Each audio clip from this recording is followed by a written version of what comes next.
الحمدللہ وکفا وسلام علی عبادہ الذین اصطفیٰ اما بعد فاعوذ باللہ من الشیطان الرجیم بسم اللہ الرحمن الرحیم قال اللہ تبارک و تعالی عز وجل فی شان حبیبہ فی القرآن بسم اللہ الرحمن الرحیم کما ارسلنا فیکم رسولا منکم یتلو علیکم آیاتنا ویزکیکم ویعلمکم الکتاب والحکمہ وَيُعَلِّمُكُم مَّا لَمْ تَكُونُوا تَعْلَمُونَ صدق اللہ العظیم وصدق رسولہ النبی الکریم وَنَحْنُ عَلَىٰ ذَلِكَ لَمِنَ الشَّاهِدِينَ وَالشَّاكِرِينَ وَالْحَمْدُ لِلَّهِ رَبِّ الْعَالَمِينَ۔ سلام بحضور خیر الانام اللہم صلی اللہ علیہ وسلم۔ نظم قرآن ایک علم ہے، تفسیر کے باب میں نہایت اہم باب ہے۔ نظم کہتے ہیں منظم کرنے کو، ہم جنس چیزوں کو ترتیب دینے کو۔ ایک لڑی میں جب موتی پروئے جاتے ہیں ایک جیسے، تو ان کو بھی عربی میں نظم کہا جاتا ہے۔ ہماری اپنی شاعری میں ایک صنف ہے جس کو ہم نظم کہتے ہیں۔ اب نظم میں اور غزل میں کیا فرق ہے؟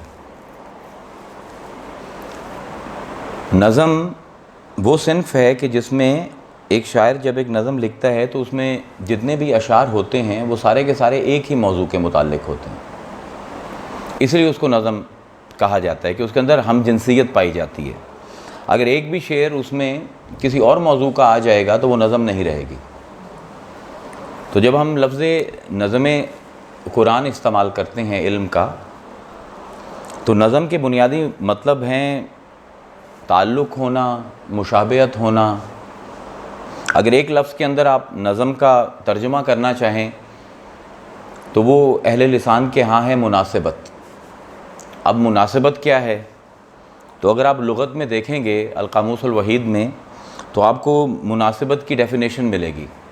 المناسبت فی اللغت المشاقلۃ والمقاربۃ، کہ مناسبت کہتے ہیں ہم شکل ہونے کو اور ہم نسبت ہونے کو، اور ایک چیز کا دوسرے کا قریب قریب ہونا، اس کو کہتے ہیں مناسبت۔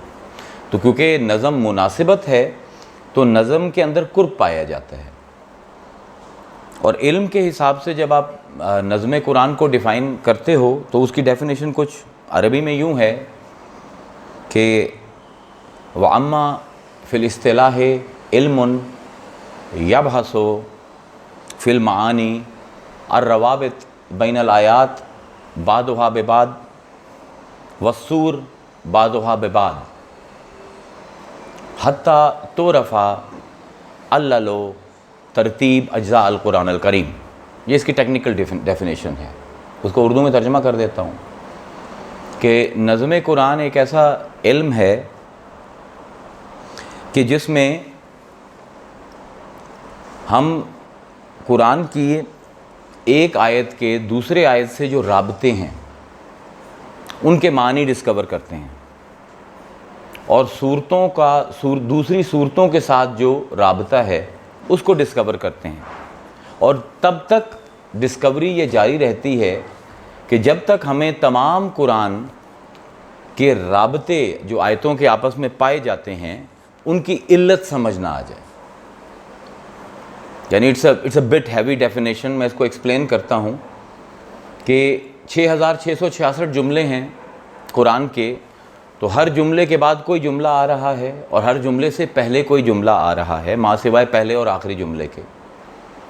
تو ما قبل اور ما بعد، یعنی جو آیت پہلے گزری ہے اور جو آیت اس آیت کے بعد آ رہی ہے، اس کا آپس میں رابطہ کیا ہے، اس کی آپس میں مناسبت کیا ہے، اس کا آپس میں تعلق کیا ہے، اس علم کو کہتے ہیں نظم قرآن۔ اور اس کے حمید الدین فراہی نے بہت اچھی اس کو ڈیفائن کیا ہے۔ آپ فرماتے ہیں کہ نظم قرآن سے مراد یہ ہے کہ آپ قرآن کی ایک صورت لیں اور اس کے جو اجزاء ہیں، یعنی اجزاء کہتے ہیں ہر جملے کو علیحدہ علیحدہ، ایک صورت ہے اس کے، جس طرح انا اعطیناک الکوثر ہے، اس کے 3 اجزاء ہیں، 3 اس کی آیتیں ہیں۔ تو ہر آیت کا اپنے سے پہلی آیت اور اپنے سے بعد میں آنے والی آیت کے ساتھ کیا رابطہ ہے، جب آپ نے یہ ڈسکور کر لیا تو آپ کو اس صورت کا موضوع سمجھ آ جائے گا۔ اب یہاں پر رکنا نہیں ہے، اب آپ نے یہ دیکھنا ہے کہ ایک صورت آپ کو سمجھ آ گئی ہے، تو اب اس صورت کا اپنے سے پہلی صورت کے ساتھ کیا تعلق ہے اور اپنے سے بعد والی صورت کے ساتھ کیا تعلق ہے. And you are going to do it for 114 سوراز and 6666 sentences of Quran. Farahi کہتے ہیں کہ جب تک قرآن ایک وحدت کلی کی شکل میں نظر نہ آنے لگ جائے قاری کو، یعنی پورے قرآن کا ایک مطلب نہ ہو جائے، تب تک اس آدمی کو آپ عالم نظم قرآن نہیں کہہ سکتے. اس کا ہمارے کلاسیکل جو علم ہے اس میں اس کا نام، اب اس کو ہم نظم قرآن کہتے ہیں، کلاسیکل ہمارے نالج میں اس کو علم مناسبات کہتے تھے. مناسبت سمجھ آ گئی نا، قرب ہونا، تعلق ہونا. تو علم المناسبات، امام فخر الدین رازی تفسیر کبیر میں کہتے ہیں کہ قرآن کے جتنے بھی لطیف معنی ہیں، جتنی بھی سٹلٹیز ہیں قرآن کی، وہ کثرت سے علم المناسبات سے تعلق رکھتی ہیں. کہ اگر کسی نے علم مناسبات نہیں پڑھا تو وہ حتمی رائے قائم نہیں کر سکتا کہ یہ قرآن کیا سمجھانے کی کوشش کر رہا ہے.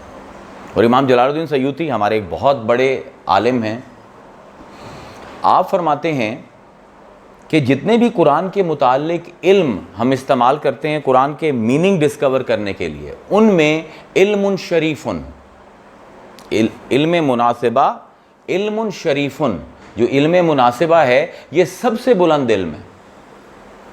اور فرماتے ہیں ہوا سر البلاغہ، اور قرآن کی بلاغت، قرآن کے جو اپر نیش کے میننگز ہیں وہ آپ پر انفولڈ ہی نہیں ہو سکتے اگر آپ علم مناسبت نہیں پہچانتے ہیں اور نہیں جانتے ہیں. تو اس لیے علم مناسبت جو قرآن کے اسٹوڈنٹس ہیں، اب یہ علم ختم ہو چکا ہے، ہم اس کے اوپر بات نہیں کرتے. ایک آیت لیتے ہیں اور فتویٰ داغ دیتے ہیں کسی پر کہ بھائی قرآن تو یہ کہہ رہا ہے، آپ کیوں یہ کہہ رہے ہیں؟ بھائی آپ پہلے خود تو ڈسکور کیجئے قرآن اس موضوع پر اور کیا کیا کہہ رہا ہے. کسی اور کو مورد الزام ٹھہرانے سے پہلے اپنا ہوم ورک تو پورا کریے. اس لیے جو ہمارے پرانے علماء ہیں وہ علم مناسبت کے بہت بڑے چیمپئنز ہوتے تھے. اب سوال یہ پیدا ہوتا ہے کہ علم مناسبت پڑھنے کی ضرورت ہی کیا ہے؟ اتنی زیادہ دقت کرنے کی کم از کم 8 سے 10 سال کا عرصہ چاہیے اس علم سے گزرنے کے لیے. تو کیا ضرورت ہے اتنی دقت نظری کی، اتنی کاوش کی کیا ضرورت ہے؟ اس کی وجہ یہ ہے کہ قرآن کی جو ترتیب آپ کتابی شکل میں دیکھتے ہیں اس کو ہم ترتیب توقیفی کہتے ہیں، اور قرآن جس ترتیب میں نازل ہوا ہے اس کو ترتیب نزولی کہتے ہیں. ترتیب نزولی قرآن کی اور ہے اور ترتیب توقیفی اور ہے. یعنی قرآن نازل ہو رہا ہے تو اقرا بسم ربک الذی خلق، خلق الانسان من علق، یہ پہلی صورت ہے، یہ پہلی آیت ہے قرآن کی. آپ قرآن کو جب کھولتے ہیں تو الحمدللہ رب العالمین. اب یہ کیوں کیا ہے خدا نے؟ یہ ایک علیحدہ علم ہے جو یہ ڈسکور کرتا ہے کہ why it has been done and there are more than 600 reasons. ایک علم مناسبہ کے حساب سے بتا دوں، اس کی وجہ یہ ہے کہ پروردگار چاہتا ہے کہ لوگ میری کتاب میں فکر کریں. نازل اور ترتیب سے کرتا ہے اور کتابی شکل اور ترتیب سے دیتا ہے، تاکہ قرآن کا جو تھیمیٹک سٹڈی کرنے والے ہیں ان کے اوپر قرآن کا انداز بیان، اس کا انتظام کلام، اس کا سخن، اس کی بلاغت، اس کی فصاحت اور اس کی معنوی ڈیپتھ کھلے. اب یہ جو رابطے ہیں آیات کے درمیان، ان کی 3 قسمیں ہیں. ایک ہیں جن کو ہم کہتے ہیں صریح، جو بہت سمپل ہیں، any body can discover them. دوسرے ہیں مخفی، جن پر زور لگتا ہے. اور تیسرے ہیں مخفی کے بھی مخفی، کمپلیکس. یہ وہ رابطے ہیں کہ ایک آیت کا دوسرے سے ڈسکور کرنے میں کبھی کبھی ایک عالم کو 6 مہینے لگتے ہیں. ایک آیت کا رابطہ دوسری آیت سے معنوی کیا ہے یہ ڈسکور کرنے کے لیے اگر پروردگار نہ چاہے تو عالم ساری عمر بھی کھپا دے تو نہیں کھلے گا اس کے اوپر. تو یہ 3 قسمیں ہیں رابطوں کی. اب اس میں ایک قسم پائی جاتی ہے جو آج ہمارے اس موضوع کی، میں I am sorry it's a bit dry subject, لیکن آپ کو 2-1 منٹ اور اس کو سمجھنا پڑے گا. اس کے بغیر میں وہ جو آپ تک جس کے لیے میں حاضر خدمت ہوں وہ بات میں آپ تک نہیں پہنچا سکتا. تو اس میں ایک قسم پائی جاتی ہے علم مناسبت میں جس کو ہم نسبت زوجیت کہتے ہیں. زوجیت کہتے ہیں ہسبینڈ اینڈ وائف، نکاح ہونا. نسبت زوجیت ایک پورا شعبہ ہے علم مناسبت میں, کہ کبھی کبھی یہ ہوتا ہے کہ 2 آیتیں, 3 آیتیں, 4 آیتیں, 5 آیتیں, 6, 7, 8, 10 آیتوں تک مل کر ایک مقصد پورا کرتی ہیں, اس لیے ان کو نسبت زوجیت کہتے ہیں. جب میاں بیوی ملتے ہیں تو شادی کا مقصد جو اولاد ہے وہ پورا ہوتا ہے. اس طرح جب یہ قرآن کی 8, 10, 12, 15 آیتیں, کبھی کبھی اس سے بھی زیادہ جب کٹھی ہوتی ہیں اور ان کو آپ کٹھا دیکھتے ہو تو اس نظر میں آپ کو پتہ لگتا ہے کہ اصل میں قرآن کہنا کیا چاہ رہا ہے. تو یہ نسبت زوجیت جو ہے یہ it's such a fascinating area of study کہ جس کو اس کا چسکا پڑ جائے پھر وہ قرآن سے باہر نہیں آ سکتا. اب اتنی زیادہ مسلمانوں نے علوم کے اوپر کام کیوں کیا ہے قرآن کے لیے, and why they were so in love with this book. مطلب میں اس دن بھی ہم بات کر رہے تھے آپس میں, تو ہم کہہ رہے تھے کہ منصور حلاج ایک ایسا دیوانہ ہے کہ جب قرآن سے اس کی نسبت ہوئی تو اتنا اس نے قرآن پڑھا کہ اپنی مدر ٹنگ پرشین ہی بھول گیا, اور ان کو سمجھ ہی نہیں آتی تھی فارسی. ان کی آخری عمر ایسے گزری ہے کہ he had lost his mother tongue. So what is in there in قرآن؟ یہ اتنے مطلب وہ جس طرح صوفیاء کہتے ہیں کہ جس کو علم مناسبت کی سمجھ آ گئی, جس کو یہ نسبت زوجیت قائم کرنا سمجھ آ گیا, جس کو نظم قرآن کی سمجھ آ گئی, اس کی مثال ایک ایسے ڈائیور کی ہے کہ جو ایک گہرے سمندر کے اندر چھلانگ مارتا ہے اور سیپیوں کے منہ سے موتی نکالتا ہے. وہ کہتے ہیں پھر قرآن کی آیات وہ سیپیاں بن جاتی ہیں اور ان کے معنی وہ موتی بن جاتے ہیں, اور قاری جو ہے وہ ان موتیوں کو ان سیپیوں سے حاصل کر کر کے ایک دھاگے کے اندر پرونا شروع کر دیتا ہے, تو نظم قرآن اس کے سامنے آ جاتی ہے. پورا قرآن ایک وحدت کلی کے اوپر آ جاتا ہے. اور اس چیز نے ہمارا جو لو فار دا قرآن ہے ان آور ٹریڈیشن, اس نے ہمیں اور کچھ دیا نہ دیا ہو, لیکن ہمارے جو مسلمانوں نے رول کیا ہے دنیا میں اس کی ایک بہت بڑی وجہ لو فار دس بک تھا. اور یہ عام طور پر لوگ اس کو ڈسکور نہیں کرتے, لیکن ہمارے اپنے جن کے شہر میں ہم رہ رہے ہیں, قلندر لاہوری علامہ اقبال, انہوں نے بہت رونا رویا ہے اپنے لیکچرز میں اور اپنی شاعری میں کہ مسلمانوں کی تباہی اس دن سے پھری ہے جب یہ قرآن سے دور ہوئے, قرآن کی جگہ دوسری کتابوں کے ساتھ لگ گئے ہیں. اور اگر آپ دیکھیں ارد گرد تو علامہ اقبال کا رونا کوئی اتنا میرے لیے حیرت کی بات نہیں ہے. ایک وقت تھا کہ پوری دنیا سے طالب علم لاہور اور بغداد اور نشاپور میں, these were the Harvards and Princetons and Yales of the world, ساری دنیا سے آتے تھے, یورپ سے آ رہے ہیں, افریقہ سے لوگ آ رہے ہیں, چائنا سے آ رہے ہیں ان مدارس میں تعلیم حاصل کرنے کے لیے. اور وہ کوئی مسلمان تو نہیں تھے کہ کوئی اسلام کی تعلیم حاصل کرنے آ رہے تھے. اور آج حال یہ ہے کہ ہمارا اگر MBBS ڈاکٹر ہے, ہمارا کوئی سائیکیاٹرسٹ ہے, ہمارا کوئی لائر ہے, اگر باہر جاتا ہے تو اس کی وہ ڈگری پھاڑ کر ردی کے ٹوکرے میں پھینک دیتے ہیں. اور خود دیکھا ہے کہ کیا ہوا MBA اور میکڈونلڈ میں وہ برگر سرو کر رہے ہیں. So why this turn around کہ ساری دنیا ہمارے پاس آ رہی ہے علم حاصل کرنے کے لیے, اور آج ہمارے اپنے انسٹیٹیوٹس کی کوئی قدر نہیں ہے. تو اقبال جب اس پر غور کرتے تھے تو وہ ہمیں یہی ایڈریس کر کے کہتے تھے کہ وہ زمانے میں معزز تھے مسلمان ہو کر, وہ زمانے میں معزز تھے مسلمان ہو کر, اور تم خوار ہوئے تارک قرآن ہو کر. کیونکہ ہمارا پرابلم یہ ہے کہ ہم نے قرآن سے سیکھنا بہت عرصے کا چھوڑ دیا ہے, بلکہ ہم نے قرآن کو سکھانا شروع کر دیا. ہر جو اسکالر ہے وہ قرآن کی انٹرپریٹیشن اپنی مرضی سے کری جا رہا ہے اور لوگوں کے اوپر فتوے داغی جا رہا ہے. اس کی بنیادی وجہ یہ ہے کہ علم مناسبت نہیں پڑا ہوا, بنیادی علت یہ ہے. تو اس طرح اقبال نے کہا تھا کہ خود بدلتے نہیں قرآن کو بدل دیتے ہیں, خود بدلتے نہیں قرآن کو بدل دے دیتے ہیں, ہوئے اس درجہ فقیہان حرم بے توفیق. حرم کا فقیہ جو ہے وہ اس قدر بے توفیق ہو گیا ہے کہ قرآن اس کو بدلنے کے لیے آیا ہے, لیکن وہ بدلنے کے لیے تیار نہیں. وہ کہتا ہے اچھا اب قرآن کو ہی بدل دو, کوئی ایسے علوم تیار کرو جن کی روشنی میں ہم قرآن کو پڑھیں, قرآن سے ہمیں علم حاصل نہ کرنا پڑے. اور پھر ہمارے اوپر برٹش راج آ گیا اس علاقے میں علامہ اقبال کے لاہور میں اور انڈو پاک میں, اور ہم کالونائز ہو گئے, تو ہمارے اوپر غلامی مسلط ہو گئی, پھر پوسٹ ماڈرنزم نے ہمیں ہٹ کیا, ریڈکشنزم آ گیا. تو اقبال وہ بھی رو رہا ہے کہ وہ کہتے ہیں کہ اب ان کو جب کتاب کی بات کرو تو وہ کہتے ہیں کہ یار یہ 1400 سال پرانی کتاب کیا کرے گی, ہم تو جدید علوم سے اپنے آپ کو آراستہ کریں گے, نئی دنیا کے ساتھ چلنا ہے. حضور اقبال نے بہت کمال کا طنزیہ شعر ہم پر لکھا ہے. کہتے ہیں کہ ان غلاموں کا یہ مسلک ہے کہ ناقص ہے کتاب. کیونکہ اب غلامی ہے انگریز کی, آج بھی ہم اس غلامی سے نہیں نکلے, سائیکولوجیکلی ابھی بھی وہیں ہیں. وہ کہتے ہیں کہ اب یہ جو غلام ہیں انگریز کے, ان کا مسلک یہ بن گیا کہ یہ کتاب ہی ناقص ہے, یہ پرانی کتاب ہے. ان غلاموں کا یہ مسلک ہے کہ ناقص ہے کتاب کہ سکھاتی نہیں مومن کو غلامی کے طریق. قرآن کیوں ناقص ہے کہ یہ تو آزاد کرتا ہے انسان کو, حریت کے لیے آیا ہے, انسان کو انسان کے تسلط سے نجات دینا. قرآن کی مین تھیم یہ ہے. اب وہ چاہتے ہیں کہ قرآن سے ہمیں کچھ ایسا مل جائے کہ ہم اپنی انا کے اور انگریز کے اور اپنے حاکموں کے محکوم رہیں. تو قرآن تو وہاں پر کچھ دیتا نہیں ہے, وہ تو کہتا ہے آزاد زندگی گزارو. تو اقبال کہتے ہیں کہ اب یہ غلام جو ہیں, جن کے ذہن غلامی میں پھنسے ہوئے ہیں, یہ کہتے ہیں یہ کتاب ہی ناقص ہے. حالانکہ جو قاری اور قرآن کا رشتہ تھا, اسلام کی جو تبلیغ ہے وہ حقیقتاً قرآن نے نہیں کی.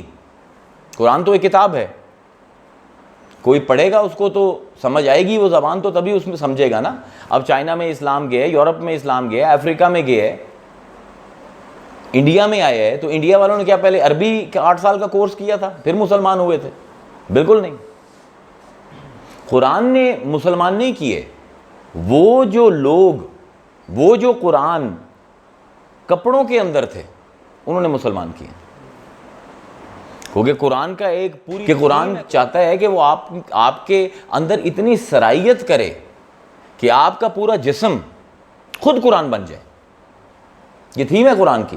قاری اور قرآن کے اندر ہم نے جب سے فرق کرنا شروع کیا ہے, ہماری بربادی پھری ہے. ہماری جتنی اسلام کی تبلیغ ہے, اگر آپ دیکھیں تو لوگوں نے کچھ کہا ہی نہیں, ان لوگوں کو دیکھ دیکھ کے غیر مسلم مسلمان ہوئے ہیں, کیونکہ قرآن ان کے کردار کا حصہ بنا ہوا تھا. اقبال کی بڑی وہ پٹ گئی ہے غزل, لیکن وہ بہت بہت بہت کمال کی اقبال کی نظم ہے. بلکہ موضوع اس کا ایک ہی ہے کہ آپ فرماتے ہیں کہ ہر لحظہ ہے مومن کی نئی آن نئی شان, کردار میں گفتار میں اللہ کی برہان, قہاری و غفاری و قدوسی و جبروت, یہ 4 عناصر ہوں تو بنتا ہے مسلمان. یہ راز کسی کو نہیں معلوم کہ مومن قاری نظر آتا ہے, حقیقت میں ہے قرآن. تو اصل تو جس چیز نے اسلامک کلچر, اسلامک سیولائزیشن کی بنیاد ڈالی تھی, وہ یہ تھا کہ قرآن ان قاریوں کے اندر مجسم ہو چکا تھا. اور اس کے لیے یہ ایک بنیادی علم تھا نظم قرآن کا, علم مناسبت, جس سے اب ہم دوڑتے ہیں, جس نے ان لوگوں کو یہاں تک لا کر کھڑا کیا تھا. اب اسی کے اوپر جو آیت میں نے تلاوت کی ہے سورہ بقرہ کی نمبر 151, اسی کو کھولنا ہے. لیکن اس سے پہلے ایک اور ڈرائی چیز آپ کو سننی پڑے گی. وہ یہ ہے کہ انسان کی ایک فطری خواہش ہے کہ میری بات دوسرا سمجھ لے. وی آل وانٹ دیٹ.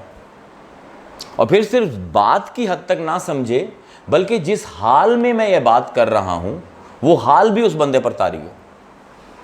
تو ہم مناسب لفظوں کا استعمال کرتے ہیں, موزوں الفاظ تراشتے ہیں.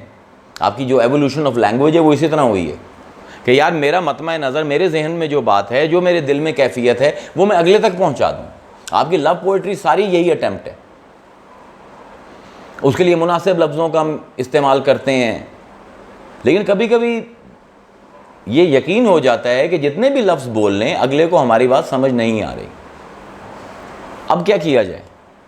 وہاں پر علم بیان ہماری مدد کرتا ہے. علم بیان اسی لیے ہے یہاں پہ کہ میری لفظ تو دوسرے تک پہنچ گئے ہیں, لیکن جن جذبات میں یہ لفظ کہہ رہا ہوں وہ نہیں پہنچے. تو علم بیان ہمیں مختلف ٹولز دیتا ہے جس کے ذریعے ہم اپنی وہ کیفیت بھی دوسرے تک پہنچا سکتے ہیں. ان ٹولز میں سے ایک بہت بڑا ٹول ہے جس کو ہم تشبیہ و تمثیل کہتے ہیں. یعنی اگر میں کہوں کہ شہریار بہت بہادر ہے, تو میں نے ایک بات کہہ دی, آپ کو معنی پہنچ گیا, لیکن جو شدت ہے میرے اندر اس کا اظہار میں کیسے کروں؟ شہریار ایسا بہادر ہے جیسا شیر. اب اسی چیز نے صرف اس تشبیہ نے اس کے اندر معنویت پیدا کر دی، کیونکہ شیر سے ہر کوئی آشنا ہے، اس کی بہادری سے کہ جہاں سے گولی چلنے کی آواز آتی ہے وہیں جاتا ہے، ہر کوئی جانتا ہے۔ تو اب یہ جو میری کیفیت ہے دل کی وہ آپ تک پہنچے گی، اس کو ہم کہتے ہیں تشبیہ۔ اپنے دوسرے لیکچر میں اپنا گرامر آف لو کے میں نے تشبیہ کے اوپر پورا 1.25 گھنٹہ گفتگو کی تھی، اگر یاد ہو۔ کون سے ارکان تھے؟ مشبہ، مشبہ بہی، غرض شبہ اور عادات و تشبیہ۔ شہریار شیر جیسا بہادر ہے، شہریار ہے مشبہ جس کے لیے میں تشبیہ دے رہا ہوں، شیر ہے مشبہ بہی جس سے میں تشبیہ لے رہا ہوں، جیسا عادات و تشبیہ ہے، حرف تشبیہ ہے، اس سے میں تشبیہ دے رہا ہوں۔ اور وجہ شبہ کیا ہے؟ بہادری۔ اور ہم نے غالب کا بھی ایک شعر جو کہ وہ بھی بہت بری طرح پٹا ہوا ہے، لیکن وہ تشبیہ کے لیے اس سے بہتر شعر کوئی نہیں ہے اردو شاعری میں، کہ نازکی اس کے لب کی کیا کہی ہے، پنکھڑی ایک گلاب کی سی ہے۔ اب اس میں جو نازکی ہے میر تقی میر، ہاں سوری، میر تقی میر، تشبیہ میں ویسے میر ان سے بہتر ہیں۔ اور یہ شعر جو ہے، اب اس میں اگر آپ دیکھ لیں تو لب جو ہے محبوب کے، وہ کوئی بات نہیں، مشبہ جو ہے اس میں وہ لب ہے محبوب کے، اور مشبہ بہی جو ہے وہ گلاب کی پنکھڑی ہے، اور وجہ تشبیہ جو ہے وہ نزاکت ہے، اور عادات و تشبیہ کیسی ہے۔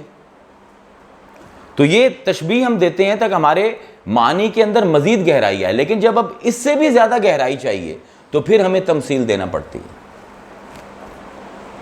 جس طرح 4 رکن ہیں تشبیہ کے، تمثیل کے 2 رکن ہیں، ممثل اور ممثل بہی، جس کے لیے مثال دی جائے اور جس سے مثال لی جائے۔ اب یہ بڑا نازک موضوع ہے کہ تمثیل اور تشبیہ میں کیا فرق ہے۔ میں نے یہ پتہ کرنا تھا، میں نے 4 استادوں کو لاہور کے اردو کے فون کیا اور 4 کو نہیں پتہ تھا۔ پھر جب میں نے ان کو اپنی فائنڈنگز میں کہنے لگے ہاں یہی ہے۔ تشبیہ میں بھی آپ مشابہت کا علاقہ قائم کر رہے ہیں، تمثیل میں بھی مشابہت قائم کر رہے ہیں، دونوں میں فرق کیا ہے؟ وہی فرق ہے جو انالوجی اور ایلیگوری کا ہے۔ اب وہ فرق کیا ہے وہ بھی ہم نے کبھی غور نہیں کیا۔ تشبیہ ہمیشہ ہوتی ہے اجزاء میں، ایک چیز کے جز جب دوسری چیز کے ساتھ مل جائیں تو اس کو ہم کہتے ہیں تشبیہ۔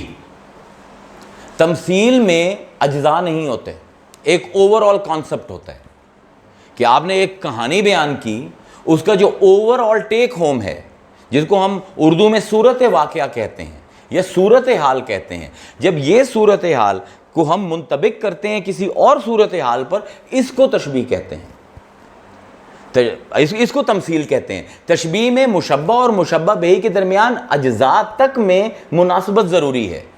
تمثیل میں صرف جو صورت واقعہ ہے، جو محل واقعہ ہے، جو ایک فیلنگ آپ کو آ رہی ہے ایک چیز کو دیکھ کر، اگر وہ فیلنگ آپ کسی دوسری چیز پر پوسٹ کر دیں تو یہ تمثیل بن جاتی ہے، چاہے اجزاء میں مشابہت ہو یا نہ ہو۔ تو اگر زیادہ گہرائی، زیادہ اپنے حال دوسروں تک پہنچانا ہے تو تمثیل از دا بیسٹ فارم۔ اس لیے جب آپ پروفیسی کے انسٹیٹیوٹ کو دیکھتے ہو تو پروفٹس کو اللہ نے اور کچھ دیا ہو یا نہ دیا ہو، تشبیہ اور تمثیل کے بادشاہ ہیں۔ کوئی پوئٹ، کوئی فلاسفر ان کے قریب بھی نہیں پھٹکتا۔ اگر کسی کو میری بات کا یقین نہیں ہے تو آپ تورات اٹھا کر دیکھ لیں، بائبل اٹھا کر دیکھ لیں، جو تمثیلیں دے گئی ہیں یہ 2 کتابیں، ان کو اگر ٹاپ کیا ہے کسی نے تو صرف قرآن ہے۔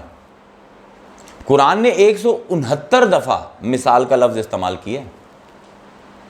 بہت بڑا فکری میدان ہے، یہ مس ہوا ہے مسلمانوں سے۔ اتنا بڑا فکری میدان ہے کہ قرآن تمثیل کا استعمال کیسے کرتا ہے اور کیسے ایک کانسیپٹ کو دوسرے کانسیپٹ پہ لگا رہا ہے، ایک فیلنگ کو دوسری فیلنگ پر لگا رہا ہے۔ It occurs 169 times۔ اور یہ انداز ہے قرآن کا کہ آپ چاہے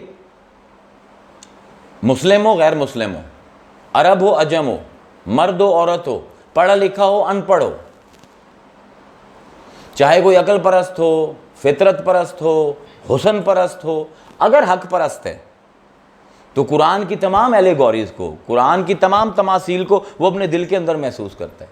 کیونکہ اللہ کا مقصد صرف وہ کتاب اتارنا نہیں ہے جو کسی کو عالم بنائے، بلکہ اللہ کا مقصد یہ ہے کہ جو وہ بات کہنا چاہ رہا ہے وہ لوگوں تک پہنچے، اور صرف لفظوں تک نہ پہنچے، فیلنگز کے ذریعے پہنچے۔ اس لیے there is such a huge use of allegories in قرآن، اور خود قرآن کہتا ہے، اور اس انداز میں اللہ نے کسی اور علم کا ذکر نہیں کیا جس طرح تمثیل کا ذکر کیا، کہ اللہ تعالیٰ فرماتے ہیں وَلَقَدْ ضَرَبْنَا لِلنَّاسِ فِي هَذَا الْقُرْآنِ مِنْ كُلِّ مَثَلٍ، مثال کی جو قسم تھی ہم نے لوگوں کو وہ قسم اس قرآن کے اندر بیان کی ہے۔ پہلے تو اب ڈھونڈے مثالیں کتنی ہیں، قسمیں کتنی ہیں مثال کی؟ 3 قسمیں۔ ایک کو کہتے ہیں واضح اور صریح، دوسری جو قسم ہے وہ مخفی ہے، جس طرح حضور نے فرمایا خیر الامور اوسطھا، اس پر ذرا زور لگانا پڑتا ہے ذہن پہ، سب سے اچھے کام درمیان والے ہیں۔ واٹ ڈو یو مین؟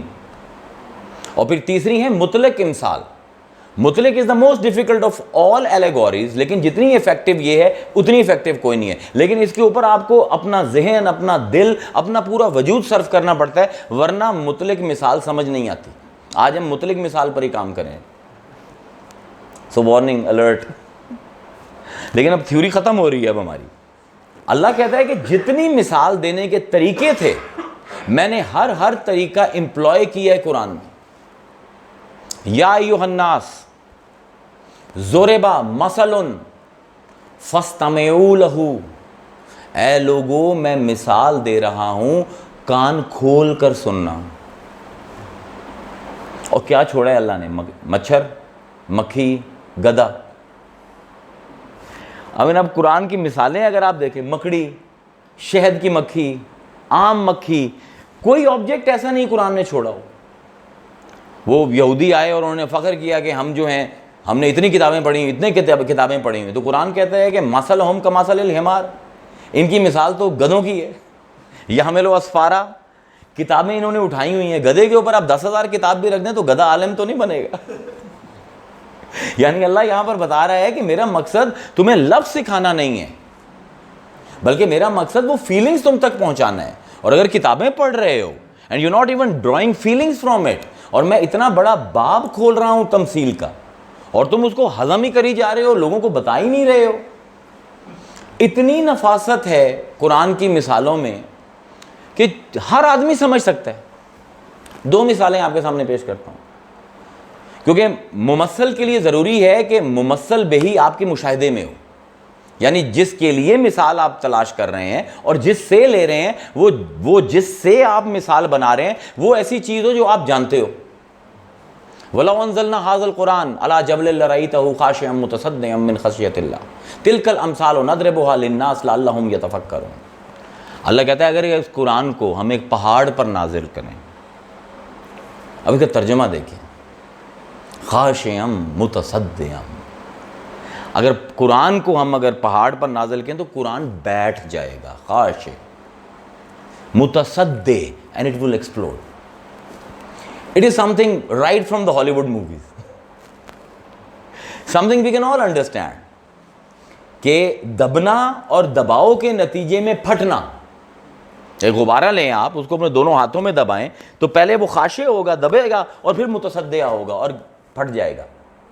تو اللہ کہتا ہے قرآن اتنا بھاری ہے کہ پہاڑ پر نازل کر دیں تو اس کے وزن کو نہیں اٹھا سکے گا، بیٹھے گا اور پھٹ جائے گا۔ No, this is something everybody can understand.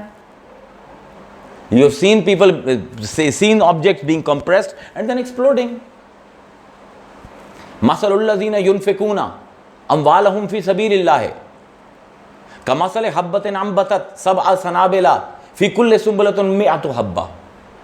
جو آدمی ہماری راہ میں 1 پیسہ بھی خرچ کرتا ہے، اس کی مثال ایک ایسے کسان کی ہے جس نے گندم کا ایک دانہ زمین کے حوالے کیا، اس سے 7 شاخیں نکلیں اور ہر شاخ میں 100 دانے تھے۔ یعنی no, this is something that everybody can understand. ہر کسی کے، اب اللہ یہ بتا رہا ہے کہ میں کتنا ایکسپینڈ کرتا ہوں اگر تم میری راستے میں کسی چیز کو خرچ کرتے ہو، اور اس کے لیے وہ مثال دے رہا ہے جو آپ کے مشاہدے کے اندر ہے۔ قرآن نے ہر ایک چیز، خود قرآن کو بھی جب اللہ تعالیٰ نے ثابت کرنا شروع کیا ہے نا، اس کو بھی مثال کے ذریعے ثابت کیا کہ اس کو اگر ہم نازل کریں پہاڑ کے اوپر، یہ اتنی بھاری کتاب ہے، پہاڑ پھٹ جائے۔ خود حضور کی ذات کو جب ثابت کیے مثال کے ذریعے کیے، ان کنتم فی ریب مما نزلنا علی عبدنا فاتوا بسورۃ من مثلہ۔ اب یہ علامہ شوقانی، ان کی کتاب ہے فتح القدیر، بہت بڑی کتاب ہے تفسیر کی، اسلامیہ یونیورسٹی مدینہ میں پڑھائی جاتی ہے، بڑی مستند تفسیر ہے فتح القدیر۔ اس میں انہوں نے کمال کا باب کھولا ہے مثال کا، یہیں پر ہی کہتے ہیں اللہ فرماتا ہے کہ ان کنتم، ان شرط کا ہے، اگر تم لوگ فی ریبم، کسی بھی شک میں مبتلا ہو، مما نزلنا علی عبدنا، جو ہم نے اپنے بندے پر اتارا، فاتوا بسورۃ من مثلہ، تو اس کے ساتھ کی ایک سورت بنا لاؤ۔ اب یہ ترجمہ بھی ٹھیک نہیں ہے، سورتن ہے، تنوین ہے، یہ تنوین 5 مقاصد کے لیے استعمال ہوتی ہے۔ ایک اس میں سے مقصد ہے تنکیر، کسی کو چھوٹا کرنا۔ اگر تمہیں شک ہے جو ہم نے اپنے بندے پر نازل کیا ہے، تو اس کی چھوٹی سے چھوٹی صورت، تنوین یہ بتا رہی ہے کہ جو اس کی سب سے چھوٹی صورت ہے اس کے مثل ایک صورت بنا لاؤ۔ اب یہاں پر شوقانی نے باب کھولا ہے اور کمال کیا ہے۔ ایک ٹرم ہے، شاید آپ کو ضمیر اور مرجع سنیں، سمجھا دیتا ہوں۔ شہریاری قابو آ گیا۔ شہریار آیا اور اس نے کھانا کھایا، اس ہے ضمیر جو پوائنٹ کر رہا ہے، اور مرجع ہے شہریار جس کے بارے میں بات ہو رہی ہے۔ ایزی، شہریار آیا، اس نے کھانا کھایا، اس ہے ضمیر، اور شہریار ہے مرجع جس کی طرف یہ اشارہ کر رہی ہے کہ یہ ہے۔ شوقانی بحث کرتے ہیں کہ اللہ فرما رہا ہے کہ ان کنتم فی ریب مما نزلنا علی عبدنا، جو ہم نے اپنے بندے پر نازل کیا، اگر اس میں شک ہے، فاتوا بسورۃ من مثلہ، تو چھوٹی سی صورت مثال بنا کے لاؤ۔ مثل ہی، یہی کیا ہے؟ قرآن ہے یا محمد ہے؟ یہ اب شوقانی کا کمال ہے، کہتا ہے مثل ہا نہیں ہے، ضمیر مذکر کی ہے، مؤنث کی نہیں ہے، کتاب مؤنث ہے، سورت مؤنث ہے۔ اب وہ کہتے ہیں کہ اس کا پہلا ترجمہ یہ ہوگا کہ جو کتاب جو ہم نے نازل کی اپنے بندے پر، اس بندے جیسا کوئی دکھاؤ، اس بندے کی مثل کوئی لاؤ۔ اور دوسرا ترجمہ ہوگا کہ اس کتاب جیسی کوئی صورت بنا کر لاؤ۔ تو یہ نفاستیں، یہ فنی علوم جو سیکھے جاتے ہیں نا، جو بڑے خشک رٹا مارنا پڑتا ہے آپ کو بیٹھ کر فرشوں، اور یہ آپ کو یہ صوفے پر بیٹھ کر کبھی نہیں سیکھ سکتے آپ یہ میرا اپنا ذاتی تجربہ ہے۔ یہ جب تک آپ زمین پر نہیں نا اپنا بستر لگائیں گے، زمین پر نہیں بیٹھیں گے، یہ عاجزی کے علوم ہیں، یہ تکبر سے نہیں حاصل ہوتے۔ اب وہ شوقانی کہتے ہیں کہ یہاں پہ مثل ہی کیونکہ مذکر کی ضمیر ہے، تو ڈھونڈو آیت میں مذکر کون ہے؟ کیا کتاب مذکر ہے یا عبد مذکر ہے؟ عبد مذکر ہے۔ اب یہ دیکھیں، قرآن اپنی حقیقت بیان کر رہا ہے، اس کی یہ مثال دے رہا ہے، مصطفیٰ کی حقیقت بیان کر رہا ہے۔ قل انما انا بشر مثلکم یوحی الیہ، کہہ دیجئے ان سے کہ میں تمہارے جیسا بشر ہوں۔ فرق کیا ہے؟ یوحی الیہ، مجھ پر مسلسل وحی آتی ہے، تم پر زندگی میں ایک دفعہ نہیں آئے گی، اور میں کبھی وحی کے بغیر نہیں ہوں گا۔ تو یہ مثال کے ساتھ کیا خوبصورت سمجھا ہے۔ خود اللہ اپنے آپ کو جب سمجھاتا ہے، خود لوگوں کے سامنے مثال تمثیل پیش کرتا ہے۔ لیسا کمثلہ شیء، اللہ کے مثل کوئی چیز تمہیں نہیں ملے گی۔ کیا مطلب ہے؟ جو بھی دیکھو گے کریٹڈ ہے، کبھی انکریٹڈ دیکھا ہے؟ تو صورت واقعہ جو اللہ کی ہے، وہ چاہے کوئی کتنی بڑی ہستی ہو، وہ صورت واقعہ کسی اور کی نہیں ہو سکتی۔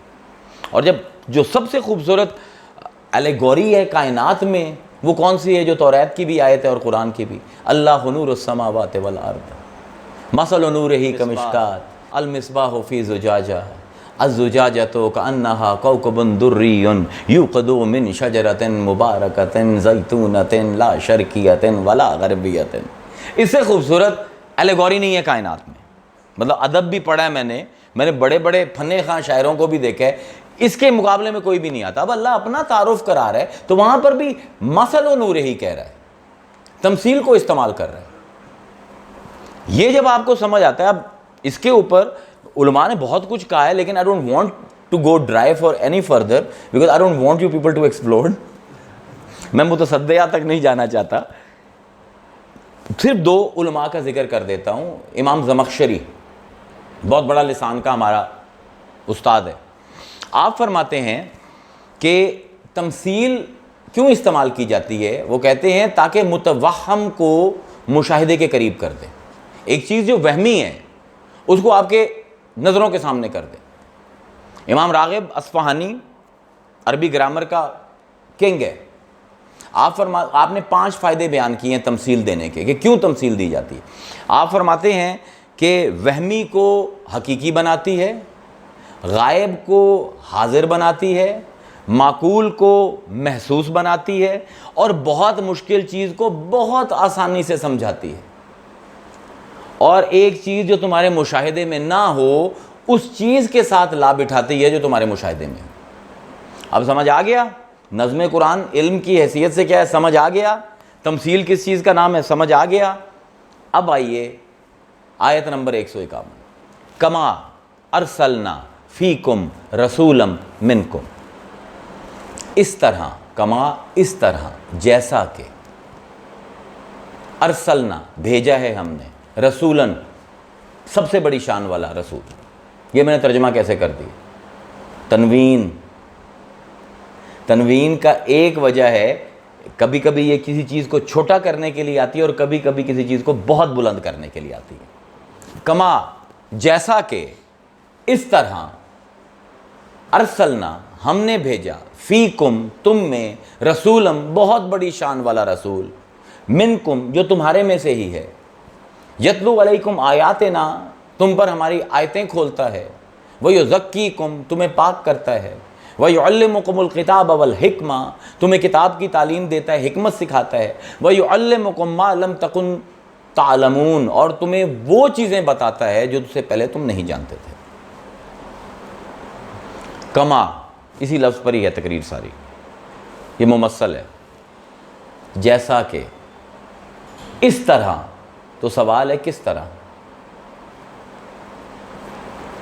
اب آیت تو اللہ کہہ رہا ہے کہ ہم نے اس طرح بھیجا ہے رسول کو، تو ہم سوال کریں گے کس طرح بھیجا ہے؟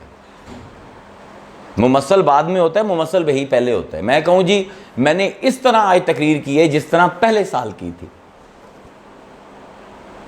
تو پہلا سال تقریر ہوگی تو وہ ممثل وہی بنے گی اور اس تقریر کی تمثیل ہوگی اس کے ساتھ. تو اللہ کہہ رہا ہے کما ارسلنا، اس طرح ہم نے اپنا نبی بھیجا. تو میں سوال کرتا ہوں پروردگار کس طرح بھیجا؟ اب یہ نسبت زوجیت انگیج ہو رہا ہے. یہ آپ کو جانا پڑے گا آیت نمبر 134 پہ، 143 پہ. یہ زوجیت قائم ہوتی ہے 9 آیتوں کی، تب جا کے سمجھ آتی ہے بات. 143 نمبر آیت اب پڑھیے کہ اللہ فرماتا ہے کذالک، اس طرح. یہ کھیل لفظوں کی ہے لیکن بات بہت آگے کی ہے. کذالک جعلناکم امۃ وسطا لتکونا علی الناس شہداء ویکون الرسول علیکم شہیدا. جس طرح، کذالک جس طرح ہم نے تمہیں بنایا امت وسط، درمیان والی امت، تاکہ قیامت کے دن تم لوگوں پر گواہ بنو اور ہمارا رسول تم پر گواہ بنے. بہت بڑا درجہ ہے، بہت بڑا درجہ ہے امت وسط. یہ حیرت کا باب کھل رہا ہے. امت وسط اور گواہ. گواہ کون ہوتا ہے؟ جس پر شک نہ ہو. کیوں بھائی تمہاری عدالت میں کبھی جس پر شک ہو اس کو گواہ لیا گیا ہے؟ ہاں وہ لیتے تو ہیں، ایکسیپشنز ہیں، لیکن اصول یہ ہے، علمی اصول یہ ہے کہ جس پر شک ہو وہ گواہ نہیں ہو سکتا. تو اللہ کہہ رہا ہے کہ اے امت محمد تم قیامت کے دن بطور ملزم پیش نہیں ہوگے. اس لیے جب علماء ڈراتے ہیں لوگوں کو تو میں ان کے سامنے قرآن کی 7-8 آیتیں رکھتا ہوں. تم بطور ملزم پیش نہیں ہوگے بلکہ تم بطور ایویڈنس پیش ہوگے. تمہارے کہنے پر لوگوں کی جنت اور جہنم کے فیصلے ہوں گے، یہ قرآن کہہ رہا ہے. کذالک جعلناکم امۃ وسطا لتکونا شہداء علی الناس. تم قیامت کے دن اس حال میں آؤ گے جس طرح ہم نے تمہیں، اب پہلے کیا تھا؟ کما ارسلنا، اس طرح. کس طرح؟ کذالک جس طرح، اس کو کہتے ہیں نسبت زوجیت. کذالک جعلناکم امتاً وسطاً، ہمیں تمہیں امت وسط بنایا. اپنے آپ کو دیکھو، اینٹوں کے اندر، مرچوں کے اندر اینٹوں کو تم مکس کرتے ہو، دودھ کے اندر پانی تم ڈالتے ہو، غلط تم تولتے ہو، جھوٹ تم بولتے ہو، امانت میں خیانت تم کرتے ہو. کیسی حیرت ہے، پھر بھی تمہیں امت وسط بناتا ہوں. ابھی حیرت کا باب ہے. کذالک جعلناکم امتاً وسطاً، اپنے آپ کو دیکھوں، میں تو امت کہلانے کے قابل نہیں ہوں، اور امت وسط یعنی اللہ فرما رہا ہے کہ جس طرح تمہارے اندر کوئی کمال نہیں تھا، ہم نے تمہیں نہیں دیکھا، جس کا تم نے کلمہ پڑھا ہے اس کو دیکھا ہے. یہ سمجھ آ رہی ہے حیرت کا باب؟ کیونکہ یہ نسبت زوجیت کا علم بالکل اجنبی ہو چکا ہے کہ جس طرح تم بالکل نکمے ہو، اور تمہارے تمام نکمے ہونے کے باوجود قیامت کے دن ہم تمہیں بطور ملزم نہیں، بطور گواہ پیش کر رہے ہیں، کیونکہ جس کی امت کا میں تم ہو ہم اس کو دیکھ رہے ہیں. اب اس کو ڈیفائن کر رہا ہے اگلی آیت میں. اب 135 میں اللہ اس کو ڈیفائن کر رہا ہے کہ یہ کیسے ہوا. یہ حیرانگی تمہیں ہو رہی ہے کہ تم جیسے نکمے لوگ کیسے امت وسط بنے. تم یہ دیکھو جس کا تم نے کلمہ پڑھا ہے اس کا کیا قد ہے ہماری نظروں میں. قد نرى تقلب وجهك في السماء فلنولينك قبلة ترضاها فول وجهك شطر المسجد الحرام. یہ اگلی آیت ہے، یہ نسبت زوجیت قائم کر رہا ہوں. قد نرى، نرا مضارع ہے، دیکھیں گے. قد پڑا ہے اس کے اوپر، ترجمہ کیا ہوگا؟ تقلیل الشیء. کیوں جی؟ عربی سیکھ رہی ہو. کبھی کبھی تم نے دیکھا، یہ ترجمہ آئے گا. گاہے گاہے تم نے نظر اٹھائی. قد نرى تقلب وجهك في السماء، تم نے اپنا چہرہ گاہے گاہے آسمان کی طرف دیکھا. کیوں دیکھا ہے؟ نماز پڑھ رہے ہیں مسجد قبلتین میں. یہودیوں نے مذاق اڑایا ہے صحابہ کا کہ تم کہتے ہو ہمارا دین آیا ہے، تمہارا دین کون سا ہے؟ ہمارے قبلے کو سجدہ کرتے ہو، وہی بیت المقدس کو سجدہ کر رہے ہو. اب یہ پہلا نسخ ہے تاریخ اسلام کا، اس سے پہلے کچھ منسوخ نہیں ہوا. کسی پریویس ریلیجن کا اس آیت سے پہلے کچھ منسوخ نہیں کیا. اسلام میں پہلا نسخ ہو رہا ہے. پہلی ناسخ آیت یہی ہے کہ تم نے، اب حضور کچھ کہہ بھی نہیں رہے کہ اللہ میاں قبلہ بدل دے. اب یہاں پر یہ ہے کہ اس کا ممثل بھی، اس کا ممثل پہلے موجود ہے. عربی ایک وہ پرانے، آپ جب معلقات پڑھتے ہیں تو اس میں ایک شعر آتا ہے کہ فلان یحب فلان یحیث یقلبہ قبلہ، کہ کوئی کسی سے اتنا پیار کرتا ہے کہ اس کے لیے اپنے قبلے بدل دیتا ہے. لیکن کبھی بدلا نہیں تھا کسی نے، تمثیل پوری نہیں ہو رہی تھی. شعر تو تھا، مجنوں میاں کہہ تو گئے، لیکن اس کی تمثیل نہیں تھی. تو اللہ کہتا ہے کہ اب ہم ممثل بھی دے رہے ہیں. قد نرى تقلب وجهك في السماء. اور یہ وہی کب ہو رہی ہے؟ آیت کے اندر، نماز کے اندر. واحد آیت ہے جو نماز کے اندر نازل ہوئی ہے قرآن کی، اور پہلا منسوخ ہے. یہاں پر چھیڑے ہمارے قادری صوفیہ نے بحث چھیڑی ہے کہ اللہ انہیں انتظار کیوں نہیں کیا نماز ختم ہونے کا. عاشقوں کے لیے بات ہے، نذرانہ ہے عاشقوں کے لیے، کہ اللہ نے انتظار کیوں نہیں کیا. حضور نے دیکھ بھی لیا تھا، اللہ تبدیل بھی کرنا چاہتا تھا قبلہ، تو انتظار کر لیتا، سلام پھیر دیتا، پھر وہی کرتا. تو ہمارے صوفیہ کہتے ہیں کہ محبت کرنے والا ڈیٹ نہیں دیا کرتا. یہ ڈیٹنگ جو ہے it's not a very Sufic term. کہتے ہیں عاشق وہ کون سا عاشق جو معشوق کو تاریخ دے؟ تو نے کہا نہیں ہے محمد، پر تو دیکھ تو رہا ہے نا. قد نرى تقلب وجهك في السماء، تو اپنا چہرہ بلند کر رہا ہے آسمان کی طرف. فلنولینک، لام تاکید بنون ثقیلہ شدید ترین ہوتی ہے قرآن میں. ابھی کے ابھی پھیر رہے ہیں ہم تمہیں. قبلتن نکرہ ہے، القبلہ نہیں ہے. نکرہ کیا ہوتا ہے؟ جو کامن ہو. معرفہ کیا ہوتا ہے؟ جو اسپیسیفک ہو. It's a common noun. قبلتن، اور جو لوگ نحو پڑھتے ہیں وہ جانتے ہیں کہ نکرہ کے بعد جو بھی جملہ یا شبہ جملہ ہے وہ مرکب توصیفی ہوتا ہے. کیوں جی استاد جی؟ یعنی اللہ کیا کہہ رہا ہے؟ Don't be shocked, this is grammar, it's grammar of love. قد نرى تقلب وجهك في السماء، ہم نے دیکھا کبھی کبھی تو نے چہرہ اپنا آسمان کی طرف کیا. فلنولینک قبلۃ، ہم تجھے پھیر رہے ہیں کسی بھی قبلے کی طرف. اسپیسیفک نہیں کیا. ترضاہا، جدھر راضی ہوتا ہے وہیں پر منہ کر لے وہی قبلہ ہے. یہ مرکب توصیفی کا ترجمہ ہے. لے جائیں اس میری بات کو پوری دنیا میں, کہیں کوئی کہہ دے کہ غلط ہے, ٹھیٹھ نحو کے اصول کے اوپر ہے کہ ہمارا تعلق ہی نہیں ہے قبلے سے. اگر بیت المقدس تیرا دل آزاری ہو رہی ہے, اب تیرا دل جہاں پر لگتا ہے وہی ہمارا قبلہ ہے. فلانن جو حب فلانن جو ہے سو کلہ بہل قبلہ. محبت تو وہ ہوتی ہے کہ قبلے بھی پھر جائیں. یہ بات کہی تھی پیر میرے علی شاہ گولڑوی نے کہ کوئی پانی جھر ویندا, کوئی پانی جھر ویندا تے جدے ماہی مکھ پھیرے اور دے کعبہ بھی پھر ویندا. یہ نحوی جب آپ مرکب توصیفی جب آپ کا فن پوری طرح تیار ہوتا ہے تب آپ کو اولیاء اللہ کے کلام سمجھ آتے ہیں, ورنہ نہیں سمجھ آتے. وہ یہی کہہ رہے ہیں کہ جدھر تو میرے منہ پھیرے گا مصطفیٰ ادھر ہی آئے گا کعبہ. کیوں کہہ رہے ہیں پیر میرے علی شاہ کہ ایویں ہی اٹھانا ہے ایک صوفی کے عاشق کی نہیں, اٹس گرامیٹیکلی پروون تھرو قرآن. قبلۃً نکرہ ہے, اس کے بعد مرکب توصیفی ہے ترضاہا, جدھر تیری مرضی ہے ادھر ہی ہمارا کعبہ ہے. اب یہ دوسری حیرت ہے کہ تم اتنے نکمے تھے, اس کے لیے ہم نے تمہیں امت وسط بنایا ہے کیونکہ یہ بندہ ایسا ہے کہ کبھی کسی کے لیے قبلہ نہیں پھیرتے, اس کے لیے پھیر رہے ہیں. اور اب اس کو بولڈ لیٹر میں اللہ تعالیٰ نے فونٹ سائز بڑا کر کے اگلی آیت میں آیا کما. اس طرح ہائے ہائے ہائے واہ اللہ کیا انداز ہیں تیرے. عشق کا بھی اگر تھوڑی سا دل میں جذبات اور عشق ہونا تو پتہ لگتا ہے قرآن کی کون سی کتاب ہے.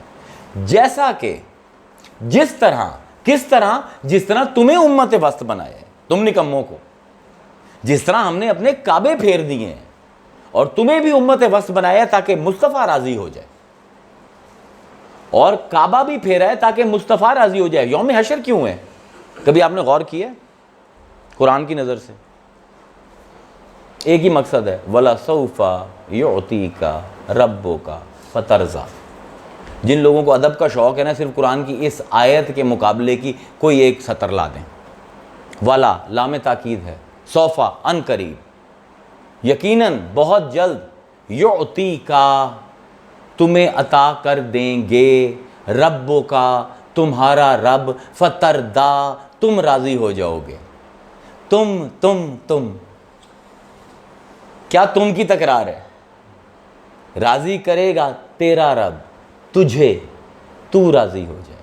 جو صورتیں تھی تو کی ایک ہی آیت کے اندر 5 لفظوں کے اندر اللہ تعالیٰ نے پھیر دی.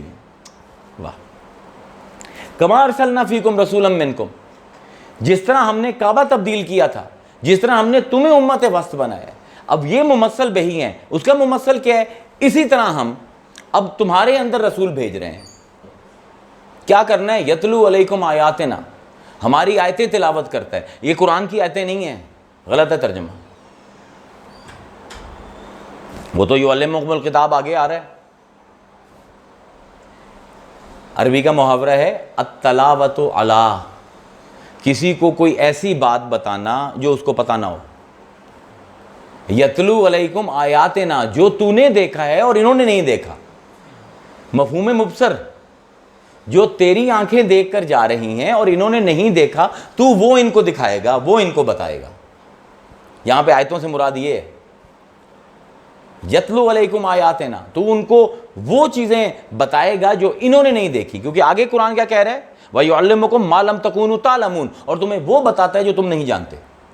تو یہ سند آ رہی ہے اسی آیت میں سے ہی. کیونکہ دیکھیں جب ہم علم مناسبت پڑھتے ہیں تو ہمیں ایک چیز سمجھ آتی ہے کہ بعض اوقات ایک قرآن کی آیت دوسرے کی تفسیر ہوتی ہے, بعض اوقات ایک قرآن کی آیت جو ہو وہ اجمالی ہوتی ہے اور اس کی تفصیلی شکل دوسری ہوتی ہے, بعض اوقات ایک آیت دوسرے کی تشبیہ ہوتی ہے, کبھی ایک آیت دوسرے کی تفسیر ہوتی ہے, کبھی ایک آیت دوسرے کی تمثیل ہوتی ہے.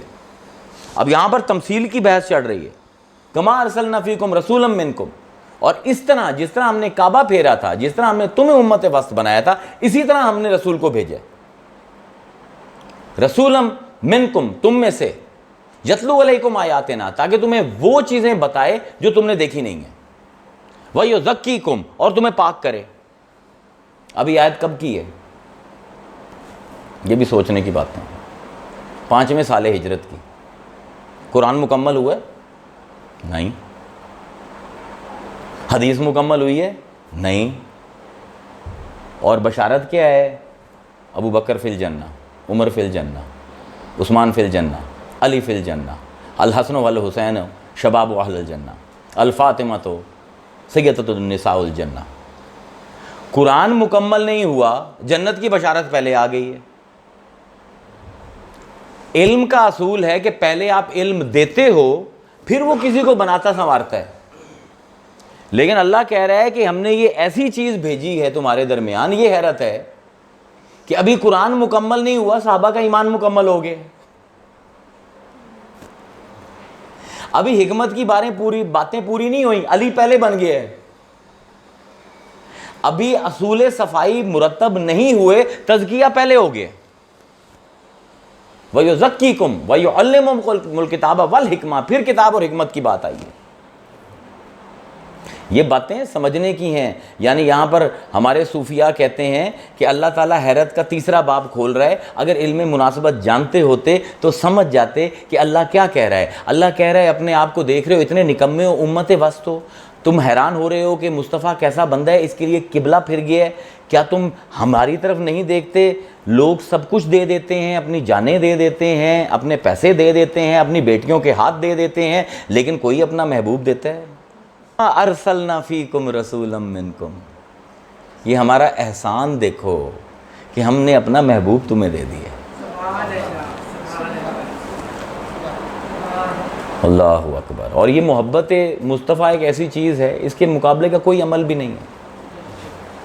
یہ آج لوگ کہتے ہیں جی آپ کے دل میں محبت ہے لیکن آپ کا عمل صحیح نہیں ہے تو آپ جہنم میں جاؤ گے، یا آپ واجب الاعتراض ہو. یہ پتہ نہیں لوگ کہاں سے باتیں سیکھتے ہیں، ہمیں تو نہیں پتہ.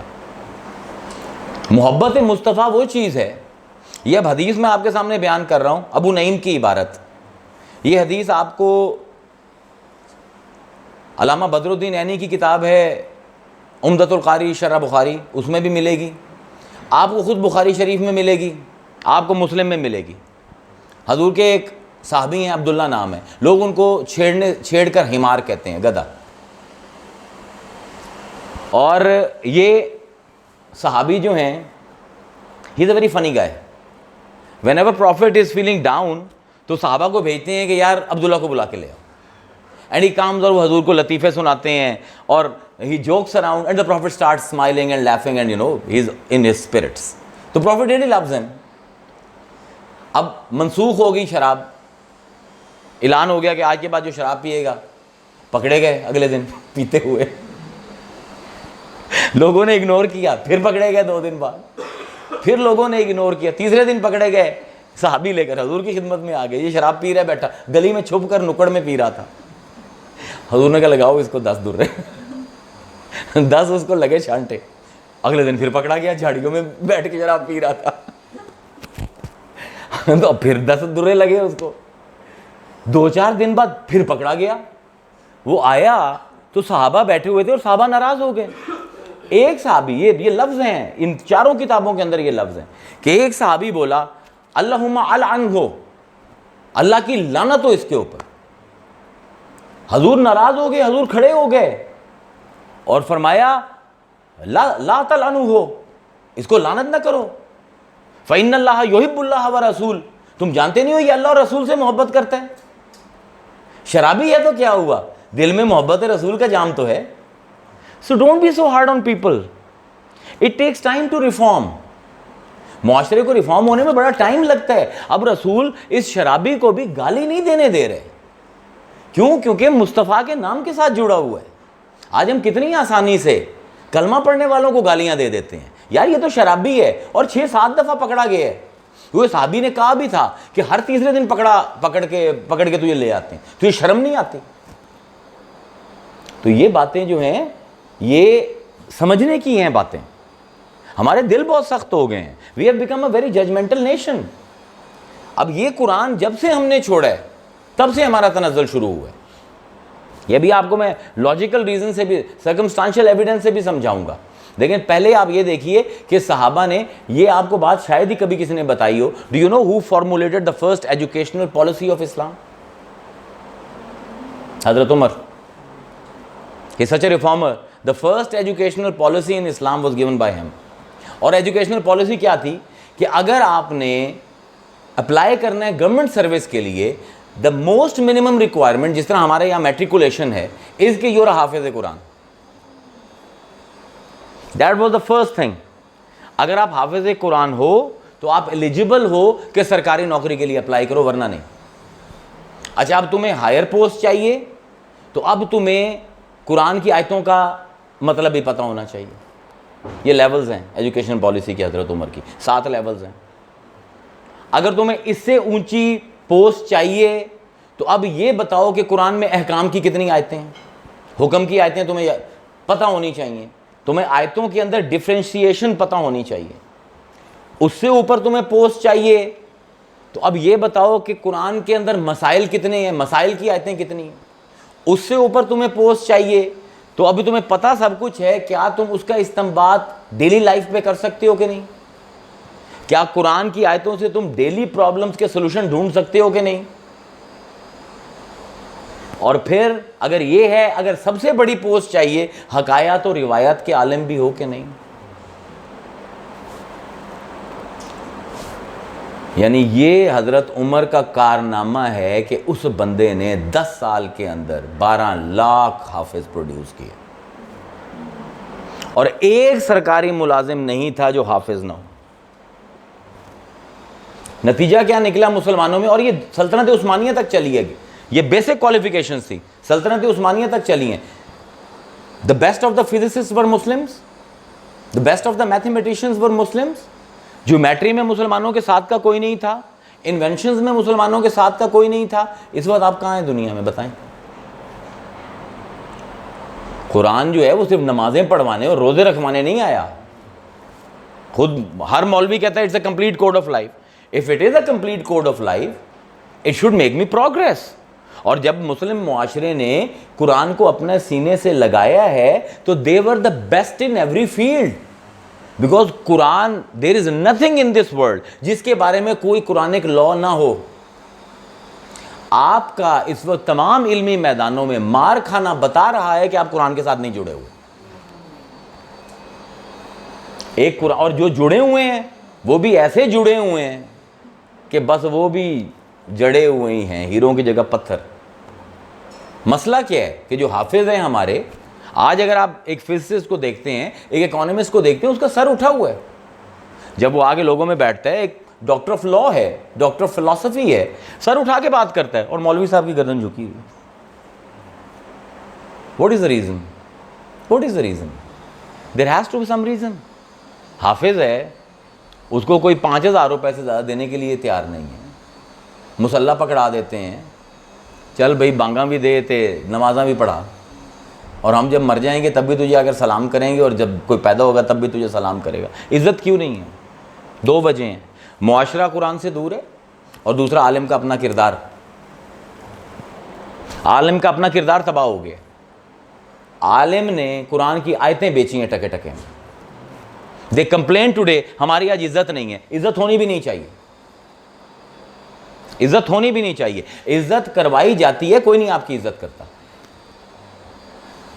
2400 سال پیچھے چلے جائیں, الیگزینڈر دا گریٹ آدھی دنیا فتح کر لی ہے, واپس آیا ہے, اور واپس آ کر تو اس نے ایک تقریب کی کہ یار جتنے بھی استادوں نے مجھے پڑھایا میں ان کا شکریہ ادا کرنا چاہتا ہوں کہ ان کی وجہ سے I have become the greatest king of the world. سارے فلسفی آ رہے ہیں, اور جو اس کا سب سے بڑا استاد ہے ڈایوجینس, وہ نہیں آ رہا. اب وہ اس کو ایگو ہٹ ہوئی کہ یار کمال ہے, میں نے بلایا ہے, اور وہ سب سے زیادہ تو میں اسی سے ہی امپریس تھا, اسی کا ہی فلسفہ میں نے اپلائی کیا, اور ڈایوجینس از ناٹ دیئر. تو پتہ لگا جی کہاں ہے؟ انہوں نے کہا جی وہ تو ایتھنز میں کوئی پہاڑی ہے, اس کے اوپر ٹب میں بیٹھا رہتا ہے. ڈایوجینس کہتے ہیں کہ اگر سوکریٹیز کی ٹکر کا کوئی بندہ گریکس کے پاس ہے, ڈایوجینس ہے. زہد کا پہلا باب یا بدھا نے کھولا یا ڈایوجینس نے. یہ تقریباً ایک ہی عرصہ بنتا ہے ان کا. اس کے مشہور مثال ہے, اس کی مشہور واقعہ ہے کہ ایک دن کہ اس نے سب کچھ چھوڑ دیا تھا, امیر کا بچہ تھا, سب کچھ چھوڑ دیا, اور دھنی تھا علم کا. ایک اس کے پاس کنگھی تھی, ایک اس کے پاس لکڑ کی جوتی تھی, کھڑامیں تھیں, اور ایک اس کے پاس شیشہ تھا. Because he had beautiful hair, so he would all the day be combing his hair in the mirror. تو ایک دن اس نے دیکھا کہ ایک بچہ جو ہے وہ اپنی انگلیوں سے نا اپنے ہاتھ سنوار اپنے بال سنوار رہا ہے. تو اس نے کہا یار دس از آلسو یوز لیس, کنگھی چھوڑ دی. اگلے دن دیکھا کہ ایک عورت جو ہے وہ لیک کے پانی کے اندر اپنا چہرہ دیکھ کر اور اپنا آنکھیں شانکھیں کر رہی ہے. کہنے لگے شیشے کی بھی کوئی ضرورت نہیں, وہ بھی پھینک دیا.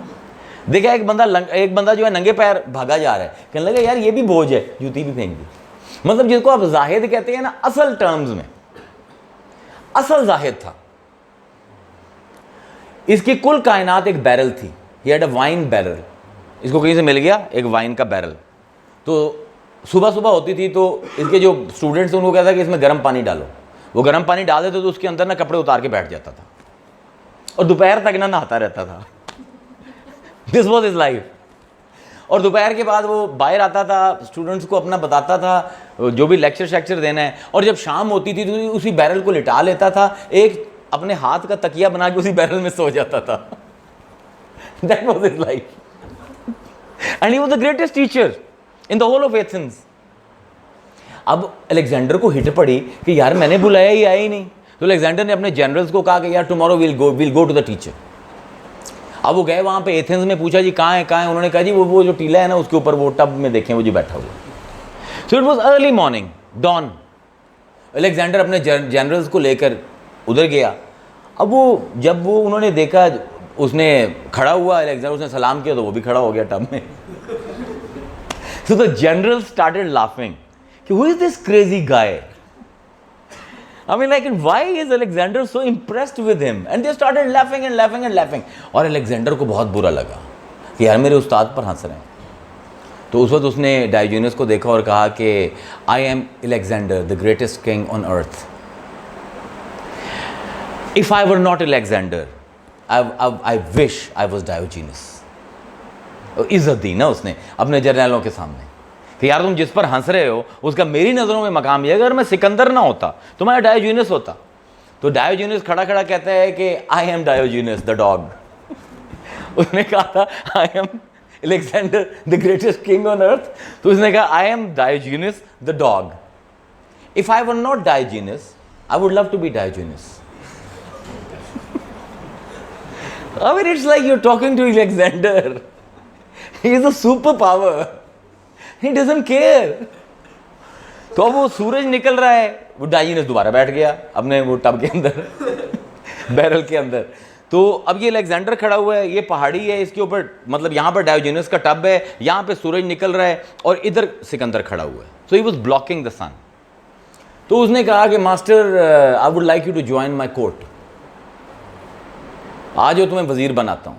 تو ڈائیوجینس نے کہا کہ یار تو نے دیکھا میں کھلے میں رہنے والا ہوں, مجھے چھتوں کے نیچے کی ہوا راس نہیں آتی, مجھے نہیں, آئی ڈونٹ وانٹ وزارت شزارت. تو اس نے کہا کہ یار پھر تم مجھے بتاؤ تمہاری کیا ضرورت ہے.